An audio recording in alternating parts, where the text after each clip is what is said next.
환절기에 또 코로나까지 이렇게 완전히 종식된 상황이 아닌지라 이렇게 바이러스가 돌아다니면서 여전히 사람들을 괴롭히는 걸 보고 전쟁의 여파가 쉽게 끝날 줄 알았더니 계속 이어지는 가운데서 삶의 여러 군데에 물가를 올려놓아서 그 속에 살아가는 서민된 우리의 삶이 만만치 않고 녹록지 않습니다. 그런데 지나고 보면 어렵지 않은 시절은 한 번도 없었던 것 같습니다. 그 속에 또 하나님 지혜를 구하고 힘을 구하고 은혜를 구하고 능력을 구하면서 극복하고 이겨나가는 것만이 우리에게 미션인 것 같습니다.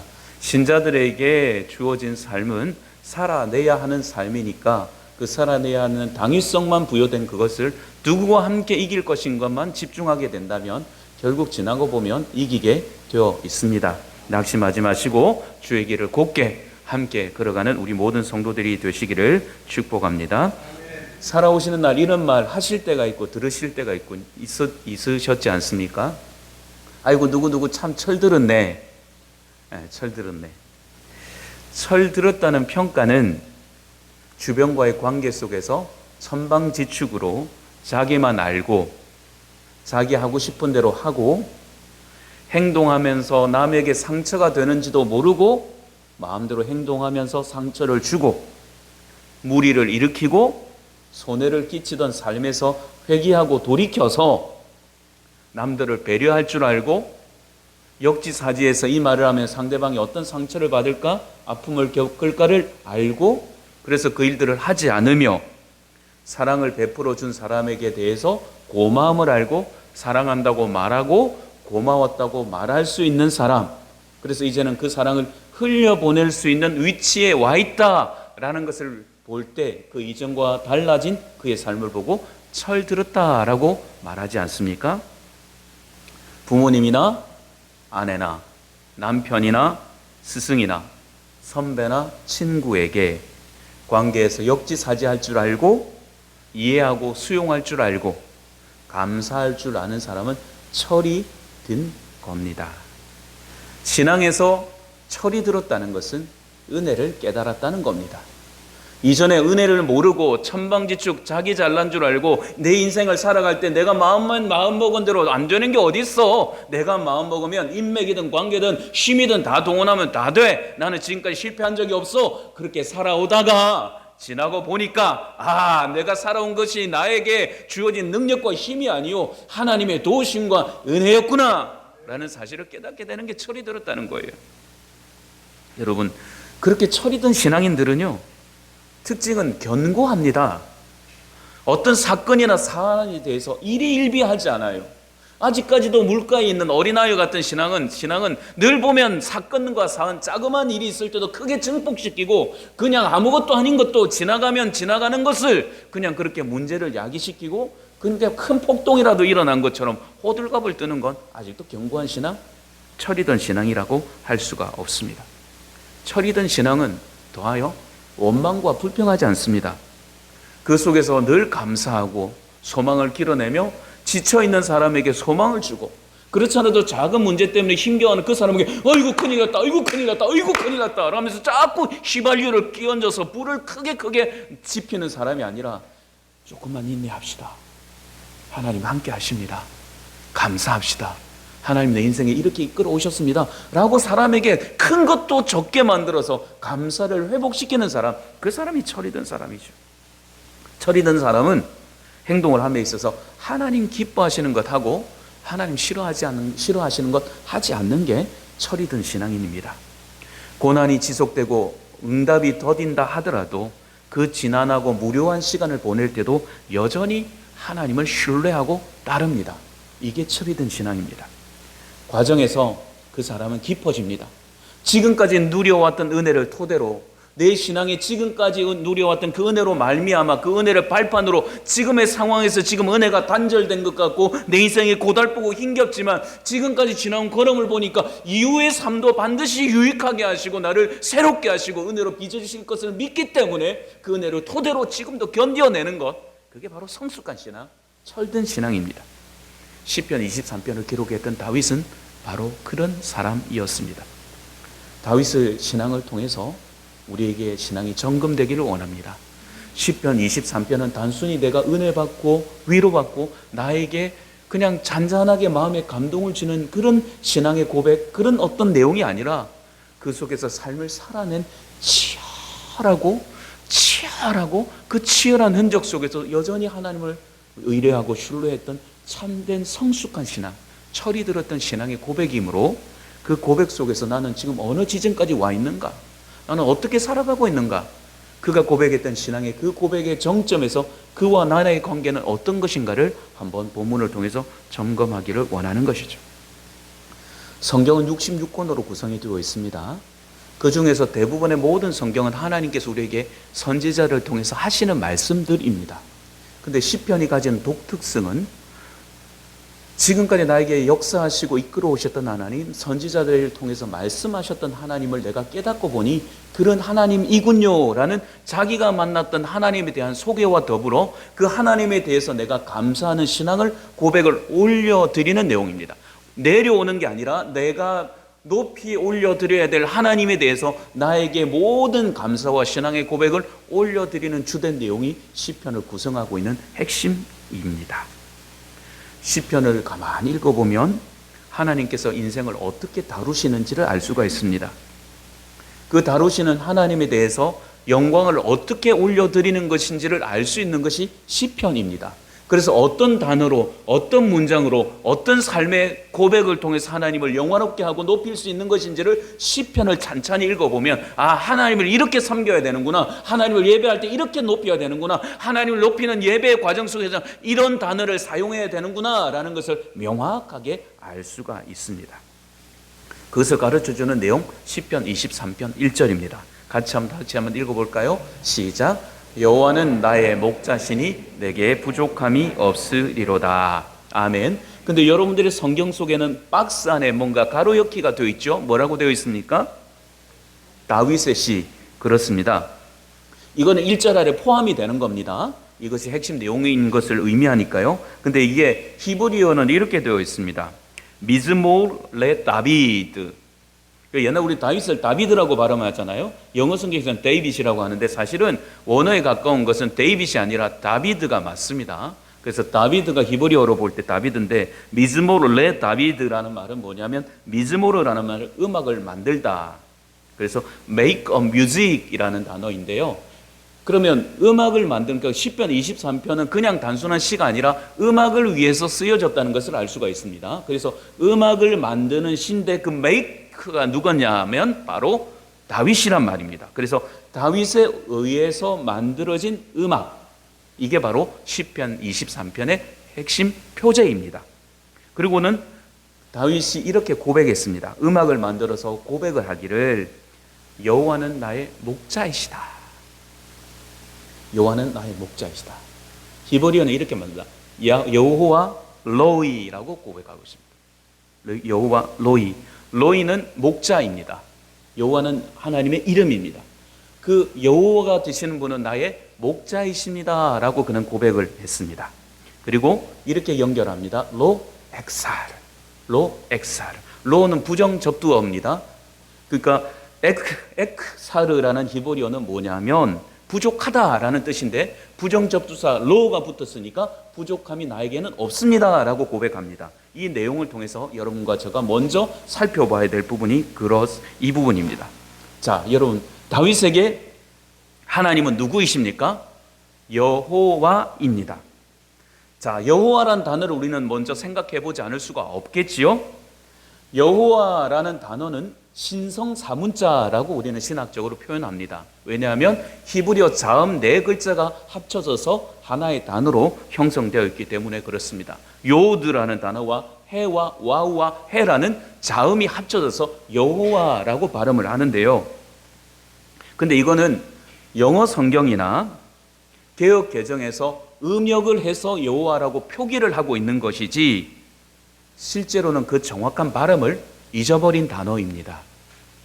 왜냐하면 신명기 말씀에서 이스라엘 백성에게 하나님이 말씀하실 때 너의 하나님의 이름을 망령되이 일컫지 말라라고 선언해 주셨기 때문에 그들에게 있어서 하나님의 이름을 함부로 취급하거나 함부로 말하는 것은 하나님의 말씀을 정면적으로 어기는 것이기 때문에 이 말씀을 극구 어기지 않으려고 하는 경향성을 유대인들은, 이스라엘 민족은 보여왔습니다. 그렇기 때문에 하나님의 말씀을, 하나님의 이름을 그들은 함부로 부르지 않았습니다. 실제로 보면, 이스라엘 역사를 보면 필사자들, 성경은 지금 우리는 인쇄로 찍어내지만 그전에는 전부 다 한 글자 한 글자를 표기했지 않습니까? 그러나 어찌되었건 히브리 민족, 이스라엘 민족은 신성 사문자를 기록할 때 그들에게, 필사자들에게는 그들에게 나름대로 원칙이 있었는데, 그게 뭐냐면 신성 사문자 여호와를 기록할 때는 목욕을 하고 옷을 갈아입고 그 이름을 기록하는 겁니다. 놀랍지 않습니까? 그리고 그 신성 사문자를 다 기록하고 나서는 그 붓을 부러뜨렸습니다. 이거는 하나님께만 쓰여져야 된다는 의미에서 붓을 부러뜨렸습니다. 여호와라는 이름은 이스라엘 백성들에게 함부로 취급될 수 없는 엄청난 이름이었습니다. 근데 그 전통이 그대로 남아있다가 유대인들이 여러분 아시는 대로 바벨론에 70년 포로로 끌려갔다가 본국으로 귀환하게 되는데, 본국으로 귀환한 사람들에게서 나타나는 특징은 우리 하나님을 만홀히 여겼기 때문에 더 하나님을 두려워해야 된다라는 생각을 가지기 시작했고, 그때부터 이 사람들은 여호와란 단어를 입에서 부르지 않게 됩니다. 함부로 부를 수 없다. 그래서 이 사람들은 BC 3세기 이후, 포로 귀환 이후에는 이 사람들은 아도나이라고 부릅니다.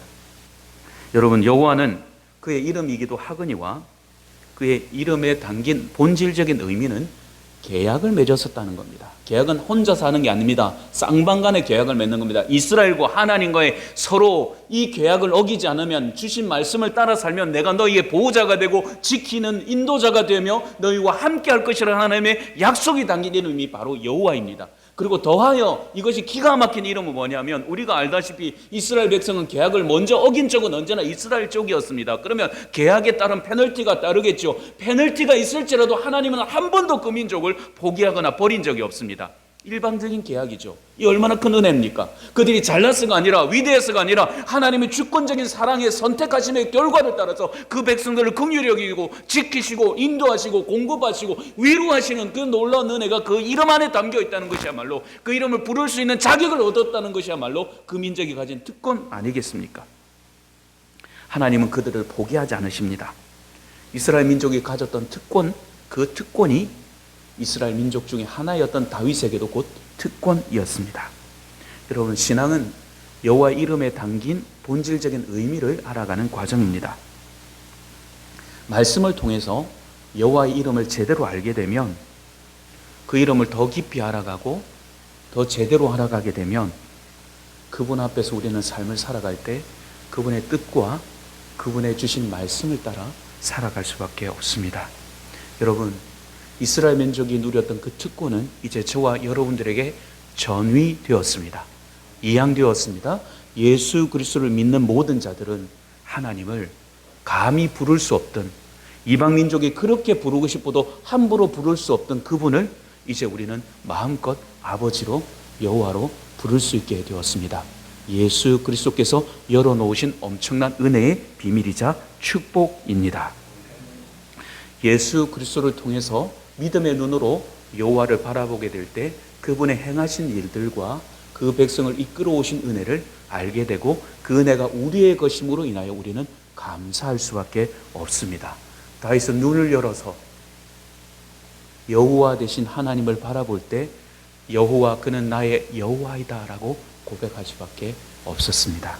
사랑하는 성도들이여, 여호와라는 이름에 담긴 그 기가 막히고 오묘하고 크고 위대한 뜻의 이름을 따라서 여러분들이 여호와를 아도나이라고 발음할 수 있는, 두려워하는 신성 사문자를 하나님은 됨으로 인정하는 그런 은혜의 사람들이 되시기를 축복합니다. 하나님의 이름을 경홀히 여기거나 만홀히 여기거나 함부로 삶에서 취급하는 자들이 아니라 여호와를 실질적으로 알고 누리는 그런 은혜가 있게 되기를 간절히 바라는 것이죠. 여호와를 알고 나면 그 다음 이어지는 순서가 뭐냐면, 우리는 관계가 어떤 관계인지를 알게 됩니다. 그분은 나의 여호와입니다. 그리고 나는 그분의 뭐가 됩니까? 양이 됩니다.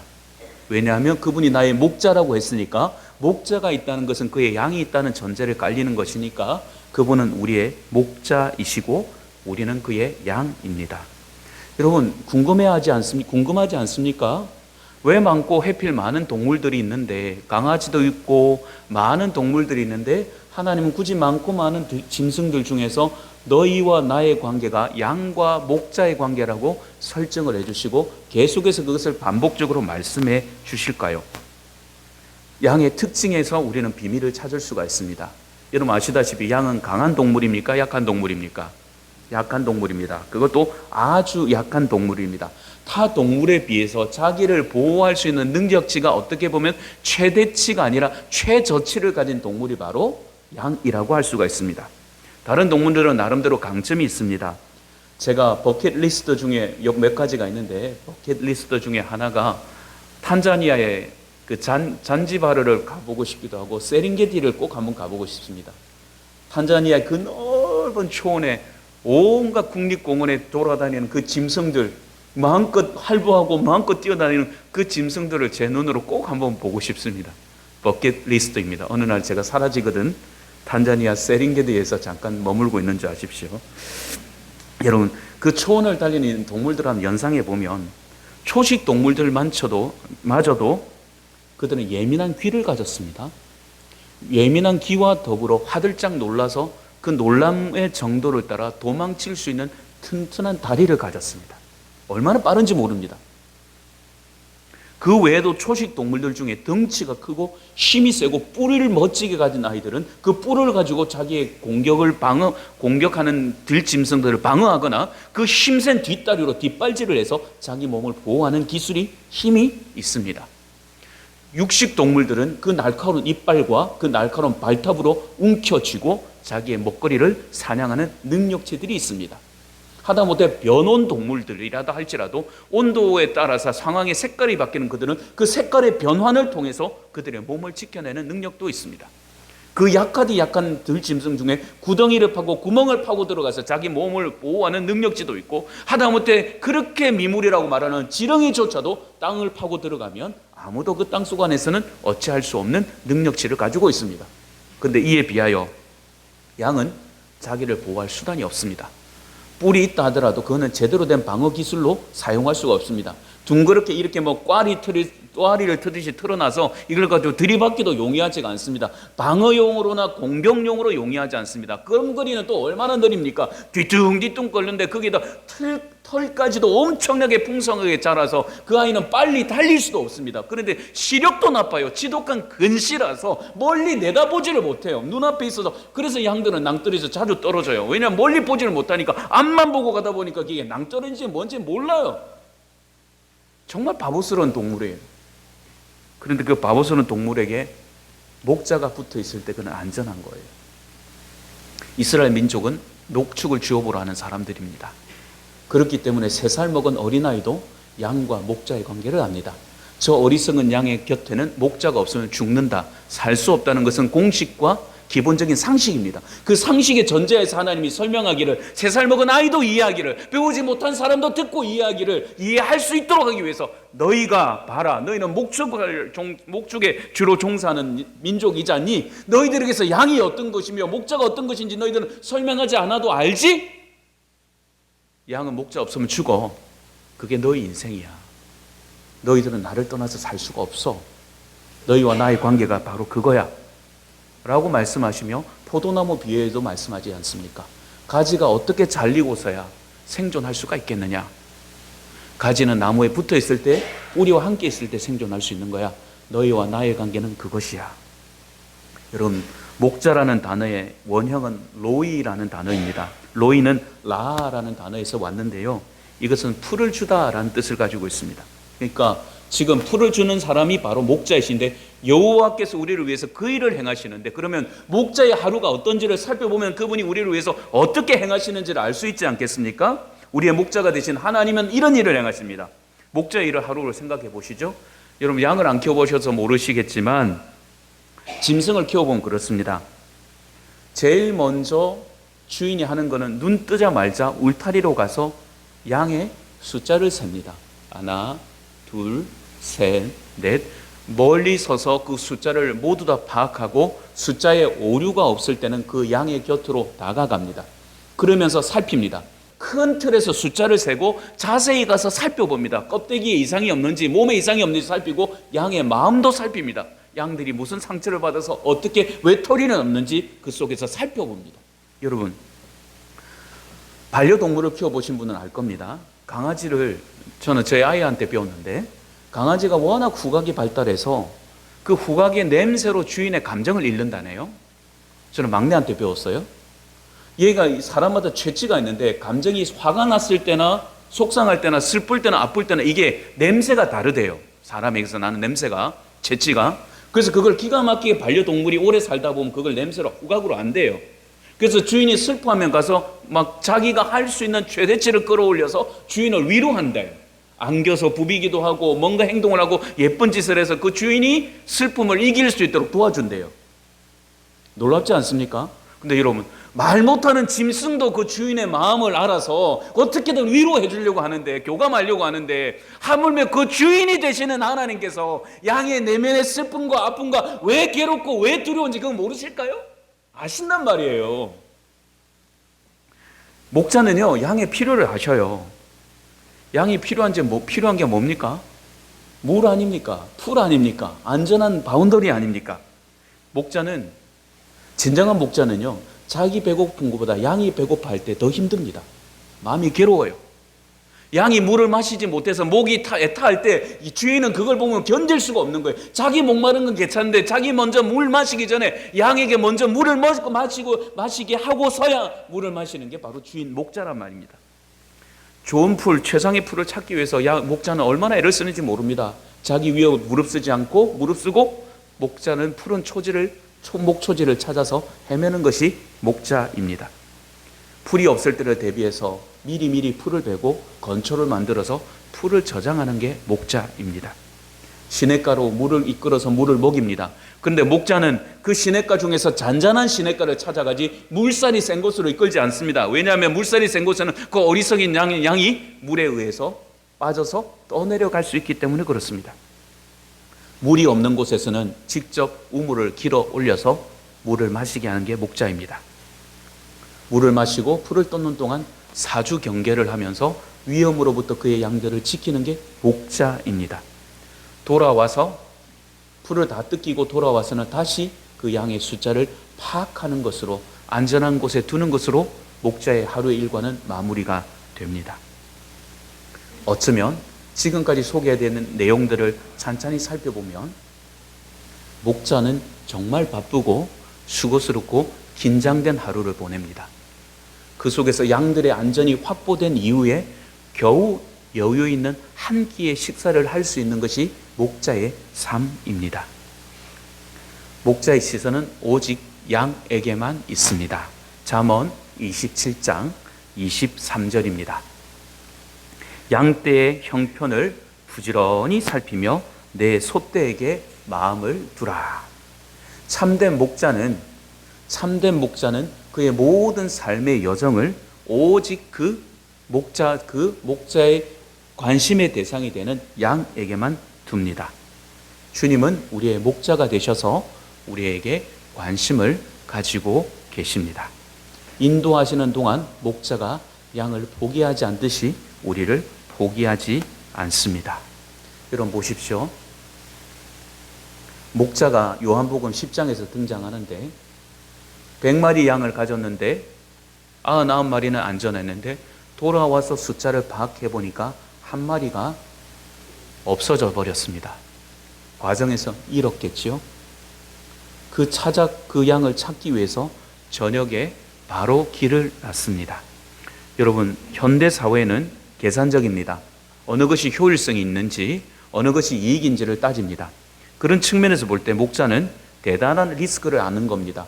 자기의 생명이 양 한 마리의 생명보다 귀합니다. 여러분, 100마리 중에 한 마리는 몇 %입니까? 1%. 1% 손실 정도는 누구나 다 감내하지 않습니까?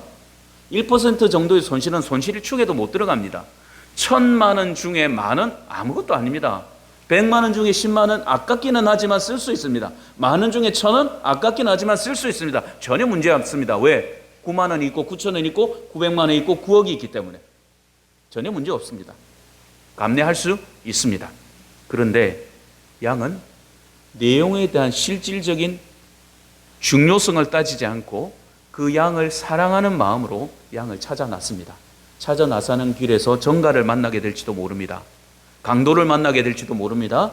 길을 지나가다가 위험을 받고 가시밭에 자기 발길이 찢어질지도 모릅니다. 상체기가 날지도 모릅니다. 강도를 만나 전 인생을 잃고 목숨을 잃게 될지도 모릅니다. 하지만 목자는 손익분기점을 따지지 않고 그의 사랑하는 양을 찾기 위해 길을 났습니다. 근데 우리가 반면 살아가는 세상은 정글과 같습니다. 단 하나의 손에 손실도 보지 않으려고 합니다.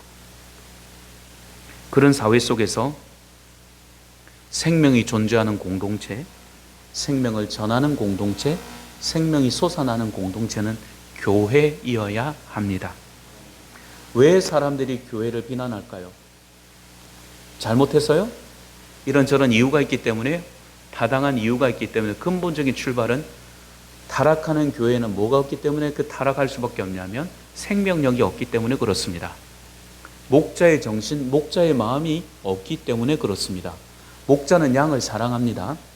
사랑하는데 어떻게 교회 안에서 경쟁을 붙일 수가 있습니까? 지나고 보니까 제가 지나왔던 교회도 엄격히 말하면 교회가 아니더군요. 저는 바른 교회인 줄 알고 섬겼고 제일 큰 교회라서 오랫동안 섬겼는데 지나고 보니까 교회가 아닌 측면이 너무 많았습니다. 어떤 측면입니까? 제가 섬겼던 교회들 중에 지나온 목사님들 보면 제가 그때 24, 5살 때인데 누구를 비난하기 위한 건 아닙니다. 올 때 어떨 때는 사무실에 저희들 보고 제가 공부를 하고 오니까 하루는 그 여자 청년을 시켜서 사무실에 그래프가 이렇게 보험회사처럼 그래프가 딱 그려져 있더라고요. 그래서 그 밑에 우리 이름이 있더라고요. 교육자들 이름이. 그래서 한 해에 몇 명을 전도했는지, 그 다음 기간이 몇 명 부흥했는지 그걸 갖다 그래프로 딱 그려놓은 거예요. 그 그래프가 발생한 이후부터 매주 주일 저녁은 저에게는 지옥과 같았습니다. 저는 열심히 했으니까 나름대로 결과가 있으니까 저는 야단을 안 맞을 수도 있지만 야단을 치는 사람을 5사람이라면 한 사람씩 돌아가면서 1시간씩 뭐라고 하는 거예요. 그럼 자기는 월요일 새벽 기도를 안 나오시는 거예요. 지금 지나고 보니까 저는 그 교회를 섬겼으면 안 됐습니다. 교회가 아니었습니다. 제가 복음의 진리에 깨닫고 보니까 그렇습니다. 사람들을 득달같이 달달 볶는데 저녁 7시에 모든 예배가 끝나고 7시에 다 모여라 하면 그날 다음날 새벽 3시까지 뭐라고 야단을 칩니다. 악을 써가면서. 자기가 받은 스트레스를 부교육자들에게 다 푸는 거죠. 그런 가운데서 부교육자들은 서로 상생할 수가 없습니다. 서로 그때부터 경쟁입니다. 조금 전도를 잘하는 사람, 조금 능력 있는 사람, 또 금전적으로 유익이 되는 사람, 그 사람을 부장으로 뽑아오고 교사로 뽑아오고 총무로 뽑아오기 위해서 몇 개월 전부터 혈안이 돼서 그 사람 찾아다니면서 설득하고 상대방 교육자를 뒷담화 해가면서 그쪽 가면 죽는다, 망하는 사람처럼 만들어놓고 자기 사람을 끌어들입니다. 교회 안에서 교육자들끼리 뿐만 아니라 때로는 어떤 사람은 직분자들끼리 경쟁을 붙입니다. 장로님들, 권사님들, 안수집사님들 세워놓고 어떤 기간이 잘 되냐에 따라서 강단에서 막 띄워주고 안 되는 사람들은 은근히 디스를 하고 그래서 예산을 더 따오는 사람, 그래서 그런 사람들은 그 기간 안에서 박수를 받고. 여러분, 그래서 이기는 사람은 추앙을 받습니다. 그게 세상과 다른 게 뭡니까? 하나님 우리의 목자이십니다. 목자는 경쟁을 부추기는 공동체가 아니라 약한 사람을 한 양을 찾아서 알은 한 마리를 놔두고 가서 자기의 목숨이 이럴 때까지 이럴지도 모르는 개연성을 여전히 품고서 그 위험병을 내포하고서도 그 양을 찾기 위해서 가는데 왜 그게 전제가 되면 무엇이 전제되냐면 사랑이 전제가 되어 있기 때문에 그렇습니다. 사랑이 전제된 공동체, 사랑이 기본으로 베이스로 깔린 공동체는 결단코 그럴 수 없습니다. 교회 아닙니다. 성경대로 살아가는 것, 성경대로 살기 위해서 발부둥 치는 것, 그것이야말로 신자요 교회입니다.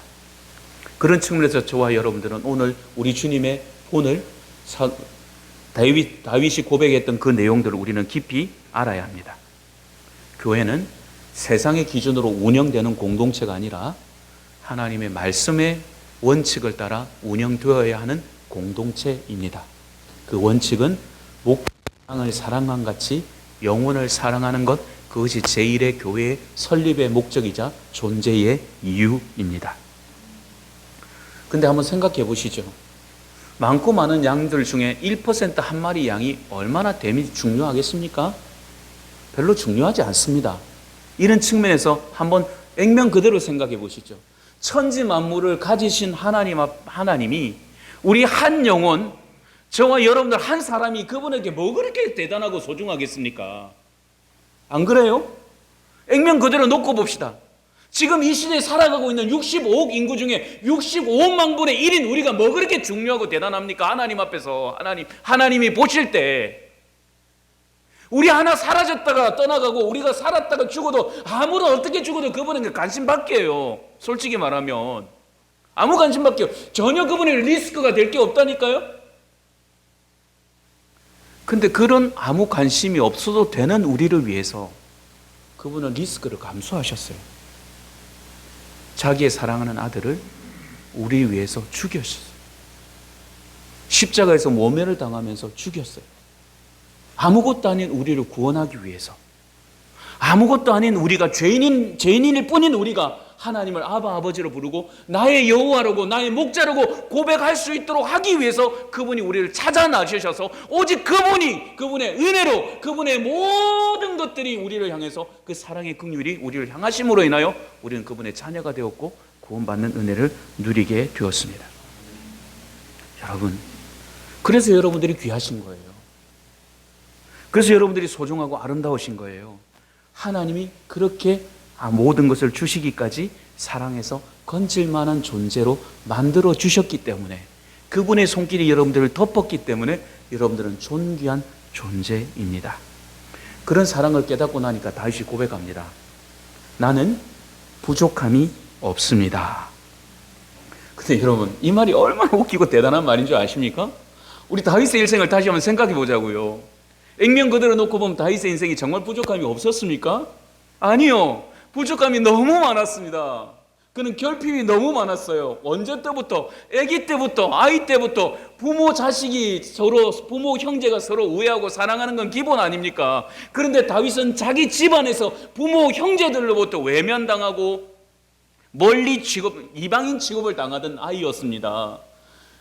실질적인 가족뿐만 아니라 법적인 가족들로부터 외면당했습니다. 장인이니까 법적인 가족 아닙니까? 법적인 가족이 자기 사위 죽이겠다고 수년을 쫓아다녔습니다. 여러분, 인간의 메슬로는 이렇게 말합니다. 인간의 기본적인 5가지 욕구가 있는데 제일 밑바닥에는 생리적인 욕구가 있다. 그 다음에는 안전한 욕구가 있다. 그 다음에 사회적인 욕구가 있다. 이 3가지만 보더라도 가장 기본적인 거 아닙니까? 사람이 의와 식과 주가 어떻게 해결이 안 됐는데 안정이 있을 수가 있겠습니까? 먹고 입고 자꾸 쓰는 것이 불안하면 사람이 삶 전체가 흔들리게 되어 있습니다. 누구나 다 그렇습니다. 그런데 다윗의 일생을 보면 먹고 자고 쓰고 입는 문제가 해결된 적이 없습니다. 얼마나 그가 힘겨웠는지 그의 고백을 한번 볼까요? 이 세 구절 모두는 다윗의 고백입니다. 시편 40편 17절입니다. 시편 40편 17절 같이 읽어볼까요? 시작. 나는 가난하고 궁핍하오나 주께서는 나를 생각하시오니 주는 나의 도움이시오 나를 건지시는 이시라. 나의 하나님이시여 지체하지 마옵소서. 69편 29절이요. 오직 나는 가난하고 슬퍼오니 하나님이여 주의 구원으로 나를 높이소서. 지금 계속 가난하대요. 자기가 육신적으로 가난할 뿐만 아니라 마음이 어떻다고요? 마음도 슬프대요. 시편 109편 22절입니다. 시작. 나는 가난하고 궁핍하여 나의 중심이 상함이니. 얼마나 힘들었으면 내 중심이 상할 정도로 힘들었대요. 가난했대요. 헐벗었대요. 굶주렸대요. 힘들었대요. 여러분, 그런 사람이 말하기를 여호와는 나의 목자가 되셔서 나는 부족함이 없습니다. 그뿐 아닙니다. 이후의 삶 속에서도 자식들이 아버지 죽이겠다고 밤낮으로 쫓아다닙니다. 그 함께 피를 나누었던 전우였던 부하 장수들이 반역에 가담합니다. 과정에서 그렇게 사랑했던 압살롬은 죽이지 말라는 명령을 정면적으로 위반한 요압에 의해서 압살롬은 살해당했습니다. 그의 모든 인생을 정리하는 시점에 와서 그 많은 부유한 재산을 가지고 하나님께 요청합니다. 하나님, 나 성전 지어드리고 싶습니다. 이 모든 거 드릴게요. 했더니 하나님이 선지자를 보내서 말씀합니다.